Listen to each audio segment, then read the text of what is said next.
इनेलो प्रधान महासचिव एलनाबाद से विधायक चौधरी अभय सिंह चौटाला का बड़ा बयान। प्रदेश में है चोर लुटेरे व माफियाओं की सरकार। प्रदेश सरकार में भ्रष्टाचार का पूरी तरह से है बोलबाला। सत्ता में हो रही है पूरी तरह से लूट। प्रदेश में महंगाई अपनी चरम सीमा पर। नौकरियों में हो रही है पूरी तरह से बंदरबाट। नेताओं ने अपने आप को बचाने के लिए एक अधिकारी की चढ़ाई भली। नौकरियों की बंदरबाट में भाजपा पूरी तरह से शामिल। प्रदेश में कानून व्यवस्था का पूरी तरह से निकला हुआ है दिवाला। सरकार के संरक्षण में हो रहा है नशे का व खनन का कारोबार।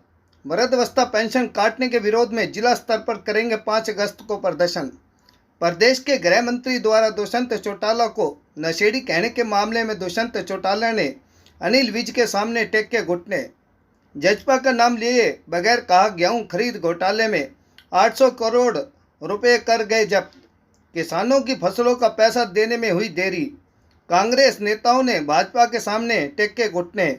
कार्यकर्ताओं के संबोधन के बाद पत्रकारों के साथ कर रहे थे बातचीत। रेवाड़ी से राजकुमार के साथ भानु शर्मा की रिपोर्ट। इस 3 वर्ष के अंदर लोग तो ये उम्मीद करते थे कि कोई गठबंधन की सरकार है और हमारे हित के कोई अच्छे काम करेगी, लेकिन इस 3 वर्ष में अच्छे निर्णय लेने की बजाय प्रदेश को लूटने का काम किया है। सरकार बनने के बाद महंगाई की जो दर है, आज हरियाणा प्रदेश देश में सबसे ज्यादा महंगाई में अव्वल नंबर पे सबसे ऊपरली पंक्ति में है, जबकि हरियाणा प्रदेश जो है एनसीआर का हिस्सा है और एनसीआर में हरियाणा के 8-9 डिस्ट्रिक्ट होने के बाद बेरोजगारी की सबसे बड़ी मार इस प्रदेश में आज है। उसके साथ साथ भ्रष्टाचार भी आज चरम सीमा पे है। आज कोई डिपार्टमेंट ऐसा नहीं है जिसके अंदर के ऊपर पैसे का लेन देन ना हो। हर महकमे का आज कमीशन कहते थे, सर्विस कमीशन के ऑफिस में करोड़ों रुपए का लेन देन नौकरी के अंदर किया जाता है और बाद में जब उस लेन देन में कहीं कोई गड़बड़ी करता है तो फिर जो लोग लेन देन का काम करते हैं वो फिर छापे मरवाते हैं और किसी एक शिकार करके अपने आप को बचाने का प्रयास करते हैं। नौकरियों में भ्रष्टाचार है, नगर पालिका और नगर परिषद में भ्रष्टाचार है। अमृत योजना के तहत आया हुआ जो पैसा है वो सत्ता में बैठे लोग केवल खाना पूर्ति करके उस पैसे को खाने का काम किया है। उसकी अगर इंक्वायरी सीबीआई से हो तो फिर मैं ये मान के चलता हूं कि भाजपा के बहुत सारे जो उसमें शामिल मिलेंगे। जहां इन दोनों पार्टियों के किसी के भी यूं लगता है कि यहां उसके काम में कोई दखल नहीं होगा।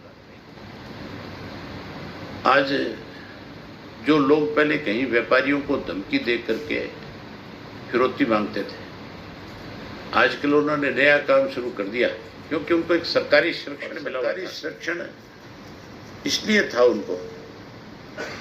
मैंने नशे के कारोबार करने वाले हरियाणा के लोगों के नाम विधानसभा में उजागर किए थे, वो फोटो के साथ प्रूफ के साथ नाम दिए थे कि ये लोग इन्वॉल्व हैं, आप इनके खिलाफ कार्रवाई करो। कार्रवाई करने की बजाय उनको बचाया गया, उनको संरक्षण दिया गया है कि आज जनप्रतिनिधि जो है आज उनको भी धमकियां मिलती है और हमारे सरकार के लोग कहते हैं कि हम अपने जनप्रतिनिधियों की सुरक्षा के लिए कड़े इंतजाम। जनप्रतिनिधियों की तो सुरक्षा कर दोगे, आम आदमी की सुरक्षा कौन करेगा?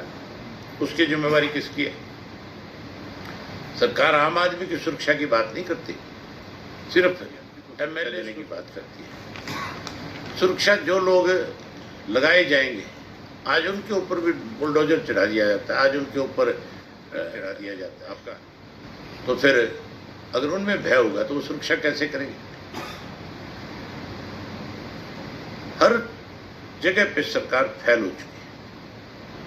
आज जंगल का राज है प्रदेश में, आज लुटेरों की सरकार है प्रदेश में, आज दोनों हाथों से लूट। अब आप ये तो मान लेना कि विपक्ष केवल इस प्रदेश में इंडियन नेशनल लोकदल पार्टी है। कांग्रेस तो आज की तारीख में भाजपा के एजेंट के रूप में काम कर रही है। हमने जब कभी भी इन्होंने कोई भी गलत निर्णय किया, केवल इंडियन नेशनल लोकदल पार्टी है जिसने हर मुद्दे को, मैं अकेला विधायक होते हुए भी सरकार से जो बेकायदियां करी है उनके ऊपर मैंने जवाब मांगा है। ये बात आप सबको पता है। हमने लगाई है अब कि बुढ़ापा पेंशन को लेकर के हम इस बात को लेकर के जाएंगे। अब जैसे अग्निपथ वाला मामला था, सबसे पहले इंडियन युवाओं की आवाज को लेकर के गवर्नर से जाकर के मिलने का काम किया था। आपको एक चीज और याद दिला देता हूं, हमने कोई भी वक्त ऐसा नहीं छोड़ा जब कभी भी कोई इन्होंने इस तरह की गलत निर्णय। एक फैसला इन्होंने लिया था एग्जाम का, उस वक्त में सेंट्रल सर्विसेज बोर्ड के एग्जाम भी थे, हरियाणा गवर्नमेंट ने भी साथ में एग्जाम रख दिया। मैं अपनी पार्टी के साथियों को लेकर के गवर्नर से मिला था और हमने वो जो सेंट्रल सर्विसेज के साथ जो एग्जाम था उसी का नगर परिषद के चुनाव सिंबल पे लड़े।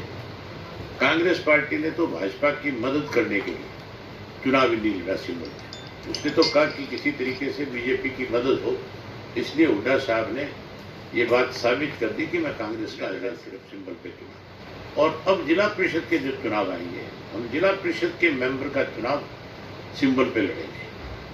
हमारा वार्ड वाइज जो कैंडिडेट खड़ा होगा उसको सिंबल देंगे।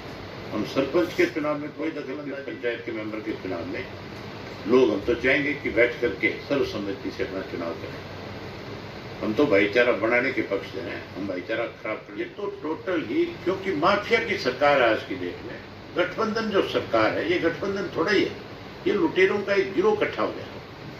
लुटेरा कह लो आप उनको, माफिया कह लो आप इनको। आप ये देखो जब से ये सरकार बनी कितने, सबसे पहले धान का घोटाला हुआ जिसकी आज तक इंक्वायरी नहीं है। मुख्यमंत्री ने बाकायदा तौर पे हमें आश्वासन दिया था कि मैं इसकी इंक्वायरी कराऊंगा। आज भी पूछना चाहता हूँ आपके माध्यम से कि जो 250 से 300 रुपया हर साल किसान का नमी के नाम पे लिया जाता है, वो किसके खाते में? मुख्यमंत्री ये सामने है कि किस तरह से माफिया जो है आपके कोरोना के दौरान, जहाँ कोई आदमी घर से बाहर नहीं निकलता था, हर घर में शराब थी, हर घर में शराब की सप्लाई थी, वो किसने करी, किसने कराई? सरकार जवाब देगी, कोई और देगा? उस वक्त ये माफिया खड़ा थी। ये माफिया ही है सारे के सारे, जो मैं आपको बता। सरकारी दवाइयाँ जो खरीद करी गई 450 करोड़ रुपए, आज तक पता नहीं है किसके खाते में चलेगी।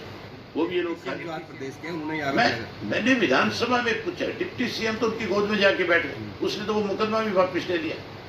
जो मुकदमा जिस व्यक्ति ने, अनिल विज साहब ने इसके ऊपर आरोप लगाया था, ये कहा था, जब उसको नशेड़ी कहा था तो उसने हिसार के अंदर केस दर्ज कराया था कि इसने मुझे अपमानित किया, मानहानि का गवाहियां होगी। अगर वो अपनी जबान पे ठहरा हुआ व्यक्ति है तो फिर मुकदमा। मुझे अगर कोई अपमानित करे, कल को मुझे कोई नशेड़ी कहे, मेरे ऊपर कोई और आरोप लगाए, गलत आरोप हो, अगर मैं कोर्ट में जाऊंगा तो वो चाहे मेरे पैर पकड़ ले, या तो वो व्यक्ति सार्वजनिक रूप से इस बात के लिए बड़ी गलती करी, मैंने जिंदगी में गलत बात आपके बारे में कही, प्रेस को बुला करके बात सार्वजनिक करे। अगला तो ये कहता है आज भी ठोक में जा करके कि जा जो तेने करने कर ले, मैंने जो कहा वो कहा। नतीजे आपने देखे नहीं गया। 26.7%, 6% वोट बीजेपी को मिला, मुझे 26.7% मिला है। मेरे 7 चेयरमैन भी, कांग्रेस का सफाया हो गया, जेजेपी का सफाया हो गया।